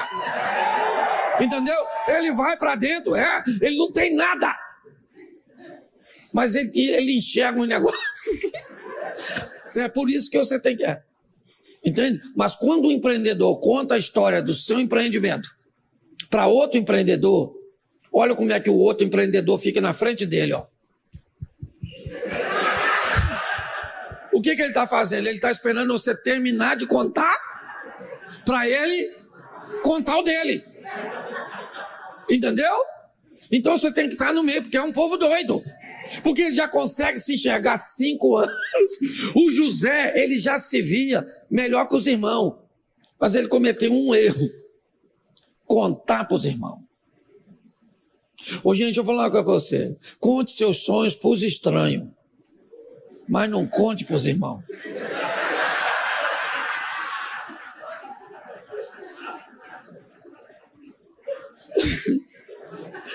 Pastor, é o Satanás. Não é não, é os irmãos. Ele não tem chifre. Não. Cuidado. Principalmente se forem irmãos mesmo, gente muito próximo, gente da família, amigão. Você tem que ter cuidado com isso. Você tem que identificar primeiro se ele é um empreendedor. Se não for, não fale onde você está se vendo. Porque ele não se vê. E se você se vê no lugar que ele não está, a amizade acabou.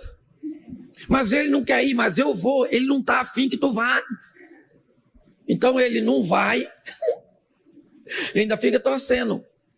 Olha, tinha 12 homens dentro do barco, 3 horas da manhã, quando Jesus aparece andando sobre as águas. Quantos homens tinham? Isso. De repente vem Jesus cantando. Esse cara sou eu. Não, na verdade. Literalmente tirando onda, andando em cima d'água. Não, na verdade. Quantos homens estão vendo Jesus andando em cima d'água? Quantos homens poderiam andar sobre as águas? E quantos andaram? E quem é esse um? Eu tenho que ser esse um. Agora, seja franco. Pensa comigo. Tudo escuro. Pedro andando em cima d'água. Pensa. Jesus parado. Porque Jesus poderia falar: ô Pedro, o que você quer fazer aqui, rapaz? Tem nada aqui não? Tem comida não? Pedro foi, sim ou não? E seja franco. Qual pensamento você acha que permeava a mente dos 11 que ficou? Olha que legal, Pedro está vencendo, Pedro. Vai, Pedro.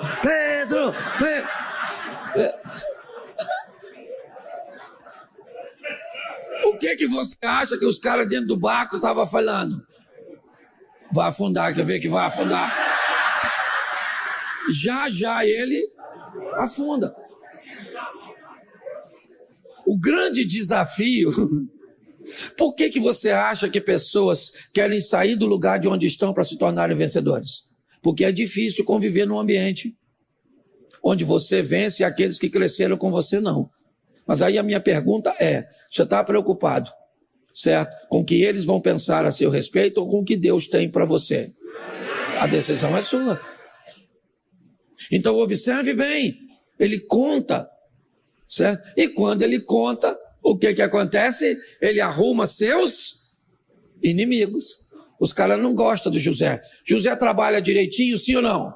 Ele é gente boa, sim ou não? Mas o pessoal não gosta dele porque ele sonha. Entendeu? Ele sonha que vai chegar em lugares que nenhum dos seus chegaram. Ele sonha que vai fazer coisas que nenhum dos seus. E ele sonha que vai ser maior. Lembra quando ele sonhou que o molho dele ficava em pé, o dos irmãos se dobrava? Contou. Então agora os caras não gostam dele com razão. Entendeu? Com razão. Tá certo? Então, uma vez os caras falaram um pro outro, quando José chegou lá, vão vender lá o sonhadorzinho lá, ó. Agora tá sem papai aqui, ó, e mamãe. Vão matar ele, vão matar ele, vão matar ele. Queriam matá-lo, sim ou não? Mas não podiam matá-lo. Eles não podiam matá-lo. Eles poderiam até tentar, mas não podiam. José era alguém que conseguiu se ver. Ele conseguiu se enxergar. Quando ele sonha com sol e lua e estrelas, é só você lembrar e ir para Gênesis. Sol e lua e estrelas, astros de governo e de direção. O sonho de José está dizendo, você vai ser governador do quê? Eu não sei. A primeira vez que eu ouvi a palavra que eu ia viajar de avião, o pessoal usava terno para andar de avião. A passagem de avião custava quase um rim.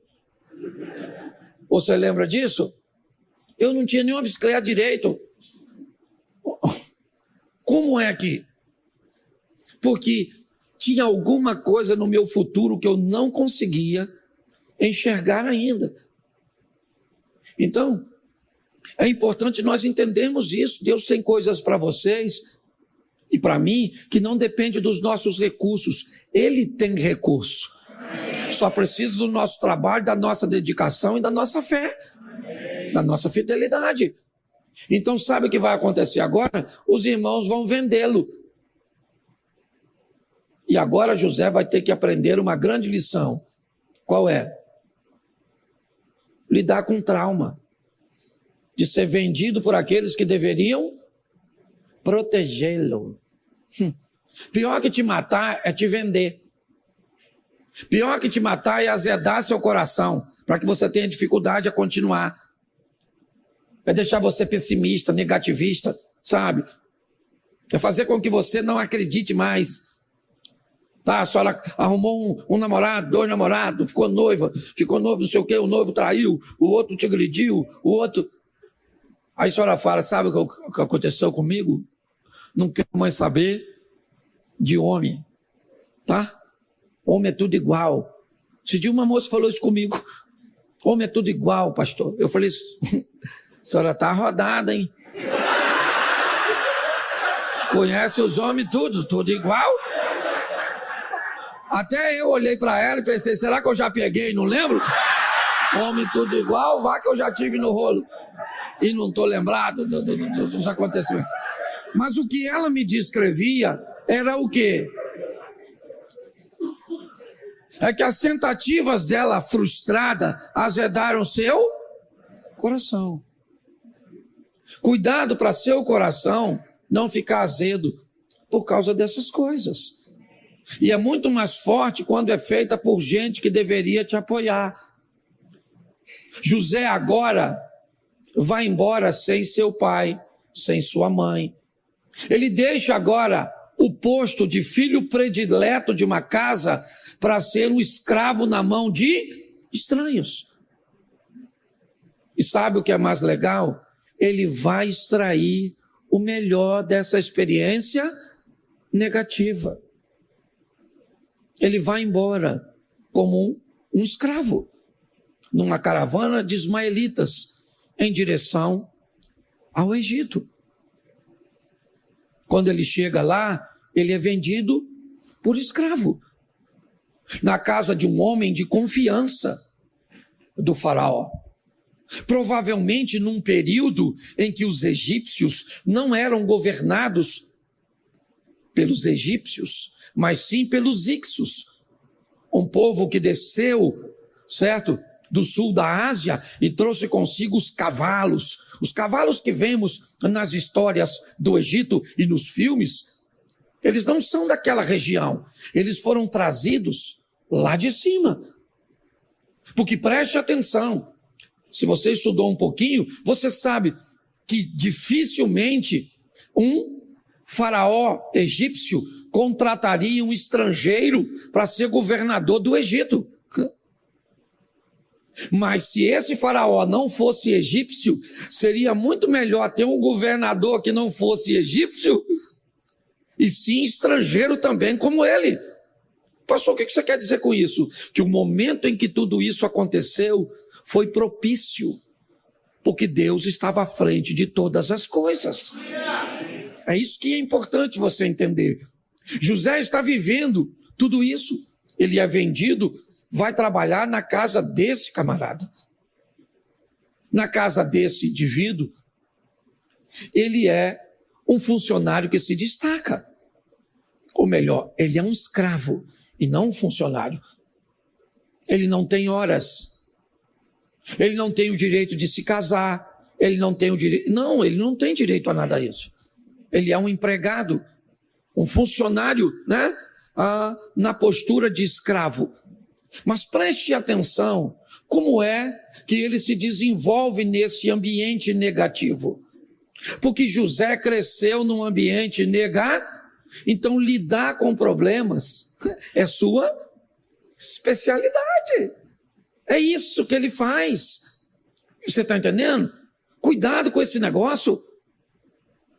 Porque hoje nós estamos com pessoas frágeis demais, não pode ter um problema. Deus te fez uma promessa, apareceu um problema. Eu acho que não é Deus que falou comigo. Então foi o Satanás que falou com você. Não pode enfrentar o problema, porque todas as vezes que o problema aparece, eu não quero aprender com ele. Eu quero me desviar dele. José não. Ele está lá agora administrando e administrando bem. O serviço que ele faz o coloca em ascensão. Ele é um escravo, sim ou não? Mas ele é um escravo que é chefe dos escravos. Olha que beleza. Chegou pela porta dos fundos esses dias. A vida está procurando quem resolve o problema. Todas as vezes que alguém que resolve problemas chega em qualquer lugar, ele se destaca, aparece e pronto. Todas as coisas convergem para ele. Pode notar na sua empresa, pode notar, pode ter chegado alguém mês passado. Se ele for alguém que resolve problema, ele pula na frente dos outros e vai embora. E até você que fala mal dele, leva as coisas para ele resolver. É assim que funciona. Ele é alguém que se destaca nisso. Mas por enquanto ele está trabalhando para quê? Para enriquecer os outros, porque tem fase da vida assim. Você trabalha para o outro crescer. Parece que você é um relógio. Trabalha de graça. Já sentiu essa sensação? De que ninguém te valoriza? Tá? Porque você tem um potencial danado. Você começa a ficar com pena de você, fica até bonitinha a história. Mas não adianta de nada. Fica de olho nas oportunidades que elas vão aparecer. E a oportunidade é um camarada careca, pelado, ensaboado, que vai passar na sua frente correndo. Normalmente ele faz uma vez só.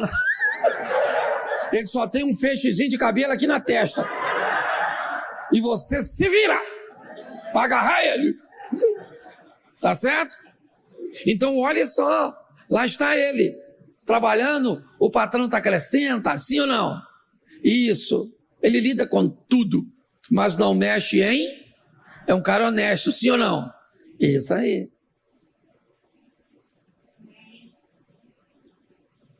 Aí... Você acha que o José gostaria de sair da casa do Potifar, sim ou não? Sendo um funcionário do alto escalão, um homem de confiança, tudo na mão dele... Você acha que ele gostaria de sair? Não. Sim ou não? Sim ou não? E por que você acha que ele não gostaria de sair? Porque lá era confortável. Sim ou não? Cuidado com o confortável e com o bom. Não tenha medo do ruim e do desconfortável. Tenha medo do bom e do confortável. Porque o bom e o confortável podem impedir você de viver o sensacional e o extraordinário. José não queria sair de lá, sim ou não? Sim ou não? Sim. Então, o que aconteceu? A mulher do Potifar ficou de olho nele. Note que isso é uma distração. Aquela mulher gostosona, cheirosona, era a mulher do patrão, maluco. Devia ser uma gatona, uma cavala de uma mulher cheirosa, gostosa, bonita, olhando pro Zé, fazendo assim, né? Zé, me pega, Zé, me pega. Pastor, o que é isso? São as distrações que o Satanás vai botar perto de tu. Você ganhou um dinheiro, sabe o que aparece? A gente vinha conversando isso, né, Diogo? Pô, um carro novo. Entendeu? Ou você quer pular? Pastor, uma oportunidade é Deus, pastor. Estou nessa Uno. Rapaz, mas eu vi essa BM, eu sempre sonhei com essa BMW. Uma diferença tão pequena para a Uno. Esse mês até eu ganhei um dinheirinho. Toma distraído. Compra BM. Uns meses depois você não tem BM, não tem Uno, não tem nada. Não tem nada. Só sobra você mesmo. Já vi um jumento assim que... Olha só, isso é distração. É a sensação que você pode pular. Certo? E aquela mulherão falando pro Zé, me pega, Zé. Vem, você já administra tudo, Zé, só falta eu. E você acha que o José queria pegar ela, sim ou não? Sim ou não? Sim. Isso, claro que queria. Quem é que não quer uma mulher gostosa? Naquela época o homem não tinha dor de cabeça, não. Aliás, o homem daquela época nem cabeça tinha. Na verdade, quanto mais para ter dor. E o José olhando aquela mulher gostosa, falando, vem. E o Zé, não vou pegar essa maluca. Eu quero, mas eu não vou. Isso tem algo em você que deve ser maior do que as distrações. É seu propósito, é seu destino, é onde você quer chegar. Fique tranquilo, que uma hora vai chegar, mas pelo menos vai chegar para você ter condições de manter. Você queima a etapa antes, aí você já era. Ele vai ter uma mulher maneira, certo? E aquela mulher gostosa, a mulher mandou todo mundo sair e agarrou ele. Doida, dona. Chegou e falou, vem Zé, tal. O Zé empurrou ela, saiu fora. Deixou a capa para trás e ela gritando, maníaco do Egito, tarado, tentou violar-me. E aí o marido chegou, o Boitifar chegou, e falou, o que é isso que está acontecendo? Isso. E aí, você pode rir, você não pode perder a mensagem. Aí, a mulher falou, esse maluco tarado tentou me agarrar, o marido dela ficou uma fera, o patrão. O cara era um escravo, sim ou não?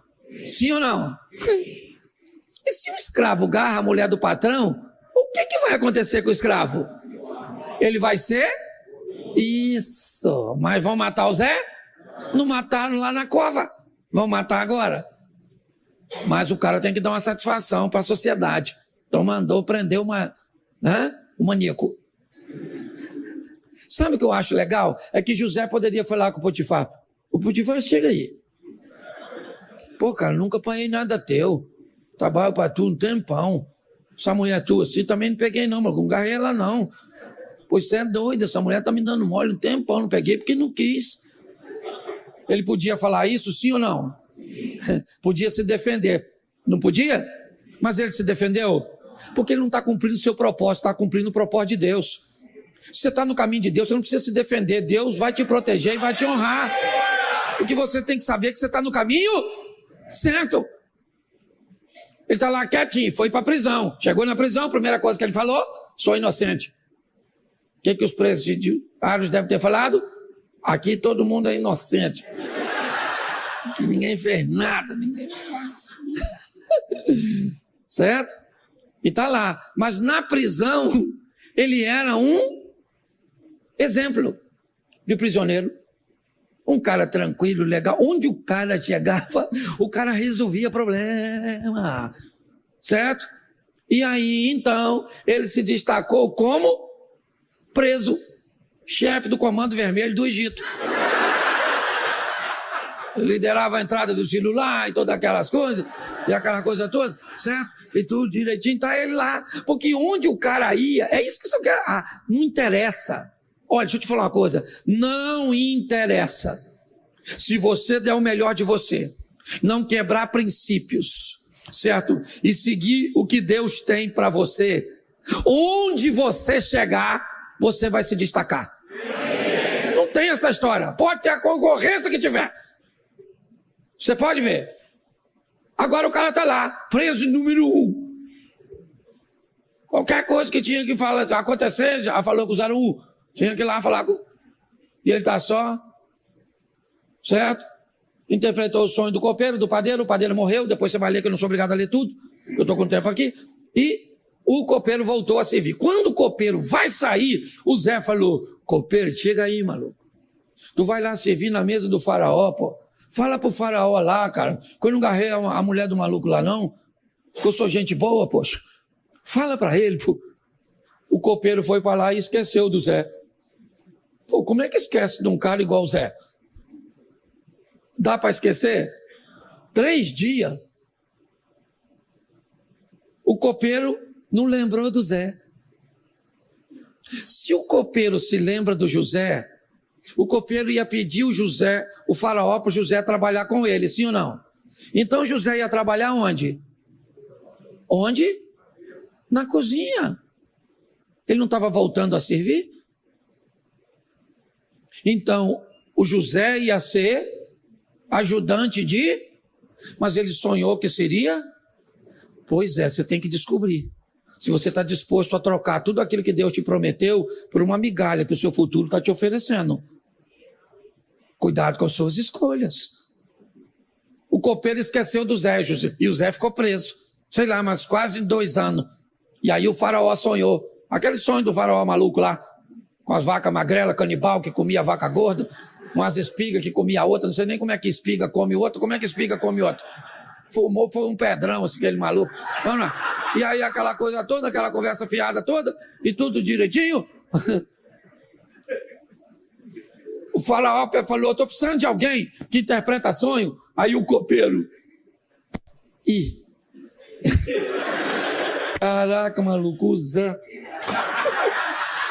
Lembrei do Zé. Cara, quase 2 anos sem lembrar do Zé, rapaz. O faraó, eu tinha um amigo. O Zé interpretava sonho, rapaz. Foi acusado aí de que agarrou a mulher do cara lá. O faraó falou, então manda dar um banho nele e chama o Zé aqui que eu quero falar com o Zé. Deram um banho, fizeram a barba do Zé e aí botaram o Zé lá. Aí o faraó falou, Zé, eu soube aí que você interpreta sonhos. Ele falou, eu não, mas um Deus que me trouxe para cá por uns caminhos muito esquisitos, ele sabe. Falou, então eu vou falar para você, tive um sonho assim. O Zé falou, beleza, falou uma coisa para você, o sonho é um só. Um é para confirmar o outro. A vaquinha magrelinha que o senhor sonhou é a mesma coisa das espigas feinhas. E as vaquinhas cheinhas, a mesma coisa das espigas boazinhas. E aí as vaquinhas que comeu a outra, o negócio é o seguinte, ô faraó, falar logo para tu, mandar logo. Pega aí, fiel. 7 anos que vai dar tudo, meu filho. Tudo, PIB lá em cima, não vai ter fartura. O dólar vai baixar, o negócio vai ser fantástico. Vai ser maneiro pra caramba. O mercado vai estar aquecido. Vai estar tudo, tá tudo bom. Agora, depois, vou falar uma coisa pra tu, o dólar sobe. O Lula vai pro governo, depois o negócio... Peraí, pô. Rapidinho. Volta aqui. Se eu soubesse, não tinha falado, é brincadeira. Olha aqui, aí, você tá entendendo? Aí o negócio vai ficar difícil, tá certo? Bom, o José foi chamado para interpretar o sonho, sim ou não? Ele já fez? Sim ou não? Ele localizou o problema? Ele localizou o problema? Aconteceu alguma coisa com a vida dele? Não.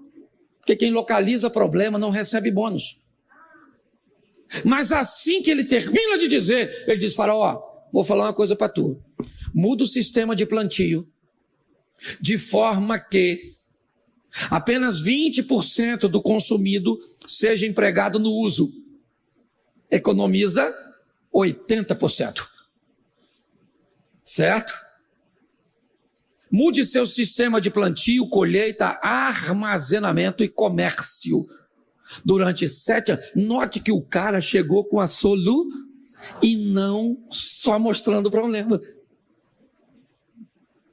Quando ele diz que tinha uma solução para o problema, olha só, ele mesmo já falou, faraó, como aqui um coach, um conselheiro, está entendendo?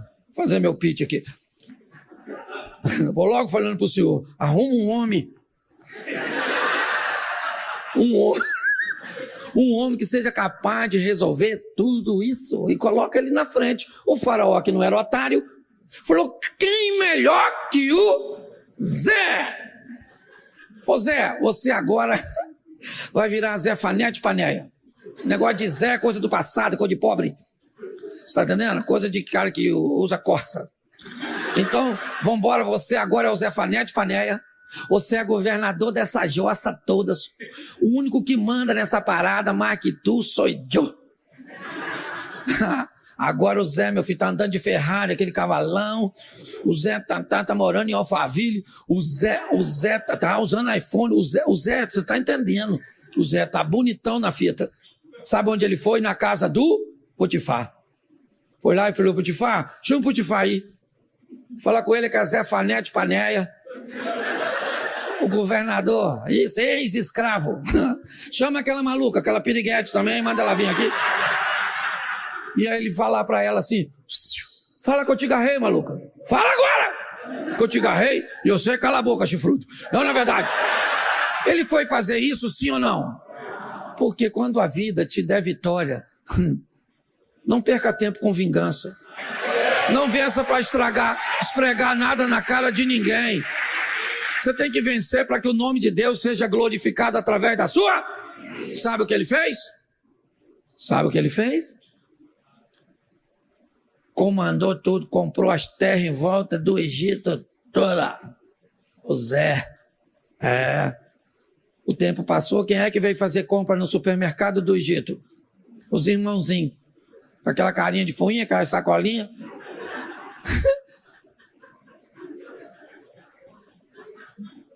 Quem é que está em pé lá, bonitão? Aquela indumentária, maquiagem, falando egípcio. Zé Fanete Paneia, ex-Zé. Isso, fala assim, ex-Zé, fala. Isso, porque é isso que você é. Um ex-Zé, eu sou um ex-Zé. O Zé ficou para trás, agora é Zé Fanete Paneia. Fala que mudou seu nome. Fala, agora eu sou o Zé Fanete Paneia, maluco. O Zé ficou para trás. Aí depois tem toda aquela trama que você deve saber, se não sabe, vai ler, certo? E aí o Zé vai contar para os irmãos dele que ele é o Zé. Chorando, mandou todo mundo sair, o Zé emocionado depois de alguns episódios. O Zé falou para os caras assim, vocês sabem quem sou eu? E aí os irmãos falaram, a gente sabe, governador do Egito, Zé Fanete Paneia. Aí ele falou, não, aí tirou aquela indumentária igual o rei Júlia no Madagascar, puxou e falou, eu sou o Zé. A cara dos irmãos. Agora nós estamos lascados, porque fomos nós que vendemos o... Mas ele disse, vocês não me venderam. Deus me enviou na frente para a conservação da alma. Vai lá e fala para papai que eu estou vivo para ele vir para cá, que ele vai ver onde eu cheguei. Os meninos foram, certo? Aquele cavalão, deram um cavalo de pau assim, na frente da tenda do Jacó. Eu imagino Rubem, que era o mais velho, descendo e falando, pai, falando um negócio para o senhor. Lembra do Zé? E o Jacó falando, eu lembro, meu filho. Um menino falecido. E o Rubem falando, pois é. Olha, o Zé não morreu não, pai. Nós vendemos o Zé. Mas, pai, a gente sabia que o Zé era um cara que ia vencer. Conhece isso? A gente sabia que o Zé ia dar certo. O Zé não era igual a gente. O Zé tinha que ganhar o mundo, prosperar, certo? Fazer escola de negócio. O Zé tinha. Deixa eu falar uma coisa para você. Você pode terminar a sua vida como um Zé. Ou terminar a sua vida como um Zé Fanete Paneia. Isso não depende do governo, não depende de Satanás, não depende das pessoas, isso depende de Não, de mim não. Fala assim, depende de isso aí. Então você pode ficar em pé? Fala assim para quem está do seu lado. Oi, Zé.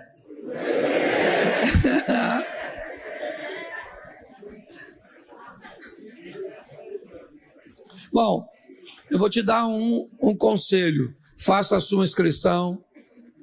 Participe. Pastor, eu vejo por aí coisas como essa cobram 5, 10, 15, 20 mil reais.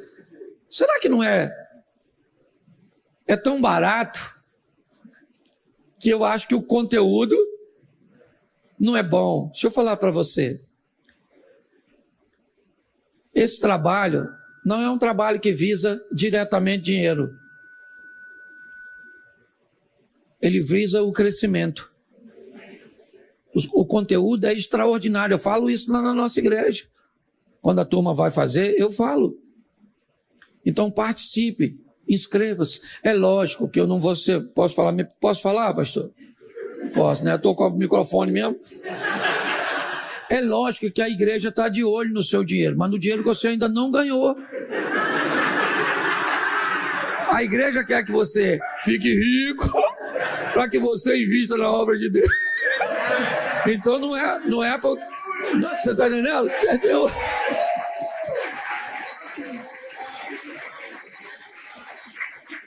Vamos orar? Feche seus olhos.